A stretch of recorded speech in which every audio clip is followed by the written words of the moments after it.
ಬಾರ್ನ್ವಿಟಾ ಸೇರಿದಂತೆ ಎಲ್ಲಾ ಪಾನೀಯಗಳ ಪ್ಯಾಕೆಟ್ ಮೇಲೆ ನಮೂದಿಸಲಾಗಿರುವಂತಹ ಹೆಲ್ತ್ ಡ್ರಿಂಕ್ಸ್ ಎಂಬ ಪದವನ್ನು ತೆಗೆದುಹಾಕುವಂತೆ ವಾಣಿಜ್ಯ ಕಂಪನಿಗಳಿಗೆ ಕೇಂದ್ರ ಸರ್ಕಾರ ಆದೇಶ ನೀಡಿರುವುದಾಗಿ ವರದಿಯಾಗಿದೆ.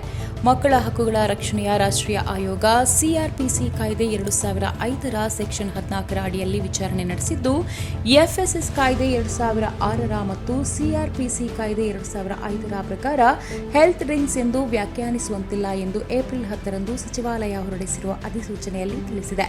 ಬಾರ್ನ್ವಿಟಾದಲ್ಲಿ ಸಕ್ಕರೆಯ ಅಂಶ ಮಿತಿಗಿಂತ ಹೆಚ್ಚಾಗಿರುವುದನ್ನು ಎನ್ಸಿಪಿಸಿಆರ್ ತನಿಖೆಯಲ್ಲಿ ಪತ್ತೆ ಹಚ್ಚಿದೆ. ಇದಕ್ಕೂ ಮೊದಲು ಸುರಕ್ಷತಾ ಮಾನದಂಡ ಮತ್ತು ಮಾರ್ಗಸೂಚಿಯನ್ನು ಅನುಸರಿಸಲು ವಿಫಲವಾದ ಹಾಗೂ ಆರೋಗ್ಯ ಪಾನೀಯ ಎಂದು ಬಿಂಬಿಸುತ್ತಿರುವ ಕಂಪನಿಗಳ ವಿರುದ್ಧ ಕ್ರಮ ತೆಗೆದುಕೊಳ್ಳುವಂತೆ ಎನ್ಸಿಪಿಸಿಆರ್ ಭಾರತೀಯ ಆಹಾರ ಸುರಕ್ಷತಾ ಮತ್ತು ಗುಣಮಟ್ಟ ಪ್ರಾಧಿಕಾರಕ್ಕೆ ಸೂಚಿಸಿತ್ತು.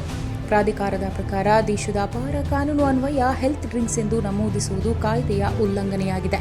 ಆ ಪ್ರಕಾರ ವಾಣಿಜ್ಯ ಕಂಪನಿಗಳು ಡೈರಿ ಆಧಾರಿತ ಪಾನೀಯಗಳ ಪ್ಯಾಕೆಟ್ ಮೇಲೆ ಹೆಲ್ತ್ ಡ್ರಿಂಕ್ಸ್